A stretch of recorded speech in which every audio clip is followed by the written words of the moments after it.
வாயை மூடிட்டு இருங்கம்மா கொஞ்ச நேரம். ஏம்மா அமைதியா இருங்கம்மா. வயசானா சும்மா இருக்க மாட்டீங்களா? இந்த வார்த்தை எல்லா வீட்லயும் சொல்வதை இப்பெல்லாம் கவனிக்கிறீங்களா?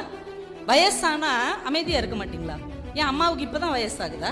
நீ பிறக்கும் போதே அவங்களுக்கு 20 வயசுக்கு மேல ஆயிடுச்சுல. ஏன் இப்ப உனக்கு வயசாகுதுன்னு தெரியுது தெரியுமா? இனிமே அவங்களால பிரயோஜனம் இல்லை. எப்ப அம்மா அப்பாவால நமக்கு பிரயோஜனம் இல்லை என்று தெரிகிறதோ அப்ப பிள்ளைகள் சொல்லுகிறார்கள், வயசானா கொஞ்சம் அமைதியா இருங்களேன், சத்தம் இல்லாம இருக்க மாட்டீங்களா? ஏன் நீங்க பிரச்சனை பண்றீங்க? ஏன் இனிமே இவங்களால இவர்களுக்கு பிரயோஜனம் இல்லை? நீங்க தமிழ்ல காணாவுக்கு அடுத்து ஒரு எழுத்து வரும்ல, காங்க சாங்க அப்படிலாம் ஒரு வார்த்தை வரும்ல, அந்த எழுத்துக்கு ஏதாவது பயன்பாடு இருக்கா? சங்கு, இங்கு, மங்கு, அந்த இங்கு தான் நிறைய பயன்படுத்தப்படும்.